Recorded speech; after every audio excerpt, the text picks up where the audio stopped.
వినేవాళ్ళు కాదు.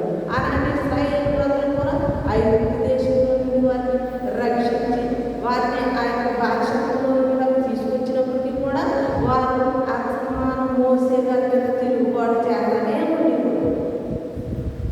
శరీరం యొక్క మనస్సు యొక్క ఇష్టానుసారమైన జీవితం మనం కూడా అదే విధంగా జీవితం. కానీ ఇప్పుడైతే ఆయనను నాలుగు వచ్చాడు. ఆయనను దేవుడు కరుణా సంపన్నుడై ఉండి మన అపరాధముల చేత చచ్చిన వారిని సైతం మన ఎడల చూపిన ప్రేమ చేత మనలను క్రీస్తుతో కూడా చూసామా? మనము మన అపరాధముల చేత మన పాపముల చేత మళ్ళీ రెండోసారి మాట్లాడుతున్నాం. అపోస్తలుడైన పౌలు సంఘానికి ఎఫెసు సంఘానికి రాసిన ఆయన ఆ సంఘం యొక్క చూడండి స్వభావ సిద్ధముగా దైవోగ్రతకు పాత్రులమై ఉంటుంది.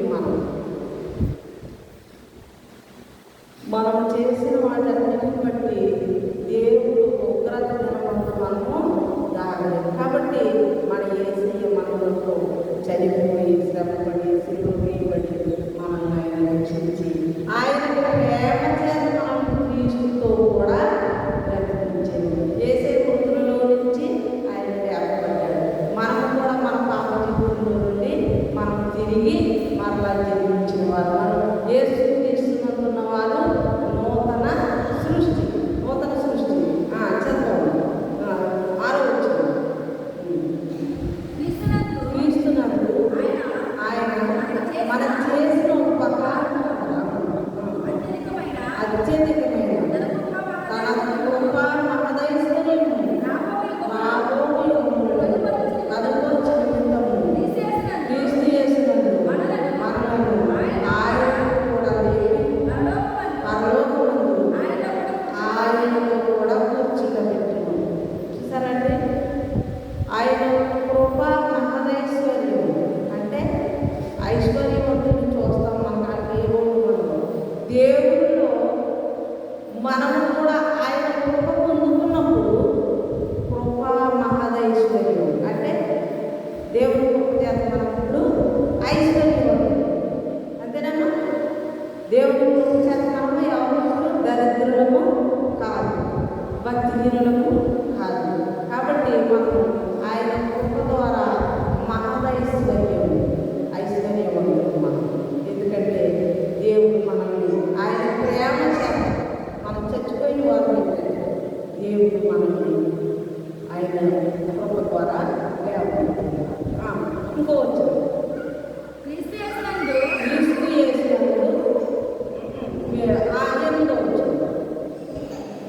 మీరు విశ్వాసం ద్వారా ప్రపంచమంతనే రక్షింపబడినారు. మీ వలన కలిగినది కాదు, దేవుని వలన చాలు. ఇది దేవుని వలన. దేవుడు మన కొరకు శ్రమలను గురించి మనకు ఆయన కృపను గురించి ఆయన వరాన్ని ఇచ్చాడు. ఎందుకంటే మనం పరలోక రాజ్యానికి వారసులవుతారని ఆయన మనకి అనుగ్రహించాడు. మనం ఆయన కృప చేత మనము రక్షింపబడి ఉన్నాము కనుక మన క్రియలు బాగుండాలి. మన క్రియలు మన వెంట రావాలి. దేవుడు మెచ్చుకునే వారుగా మనం ఉండాలి. మన పాపల చేత అపరాధం చేత చచ్చిన వారమైనగా దేవుడు మనల్ని బ్రతికించి ఇది నాన్న సజీవులమై దేవుని సన్నిధిలో కూర్చుని ఆయనను ఆరాధించుకునే వాక్యం మనకి అనుగ్రహించాడు. ఈ పరిశుద్ధ వాక్యం దేవుడిని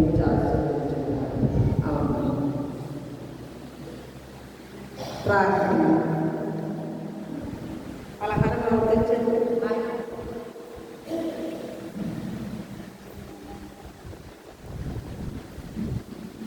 మహాభక్తుల స్తోత్రాలు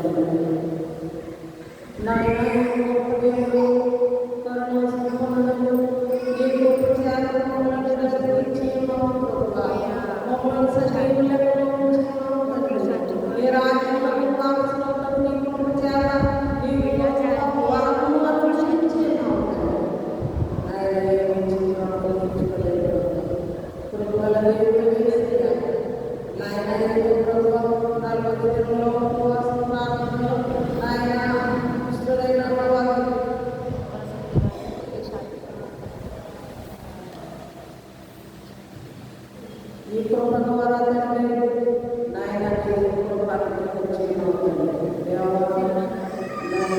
ఈ వాక్యం ద్వారా బలపరచు దినదినము నాయన అనుగ్రహించి నీవు కాచి కాపాడి రెక్కలకు భద్రపరిచి నేను 40 రోజులు కూడా వారిని దూరపరిచి నాయన దివ్యమైన వాక్కులను మాకు తెలియపరిచి మమ్మల్ని బలపరచండి నాయన మీ మనలో ప్రవేశించడానికి దయచేయండి ఈ రాజ్యంలో వారికి సహాయం చేయండి నాయన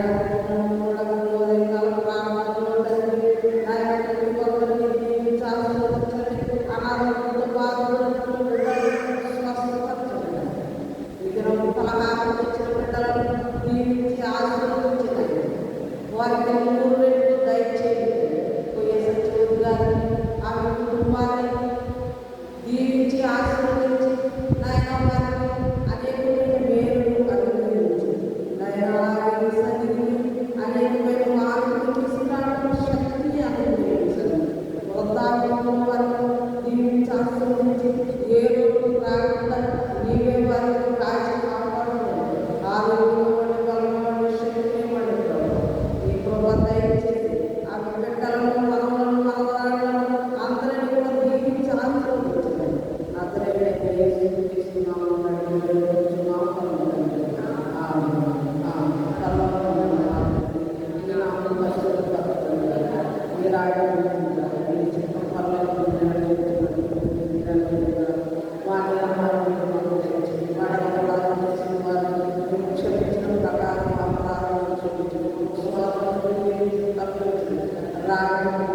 శక్తి మహిమ నిరంతరం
Dai, mamma nanti. Iya.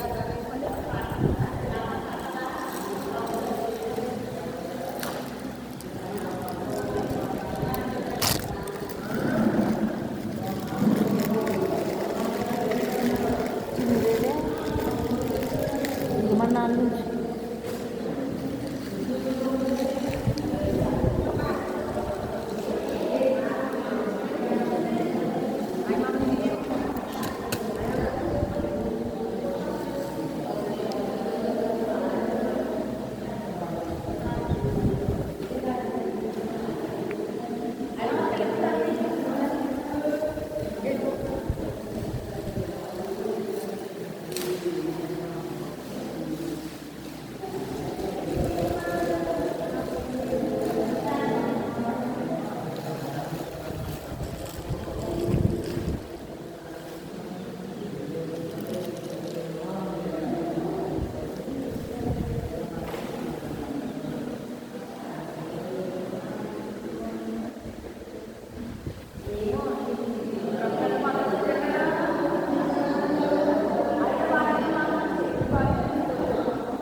తరువని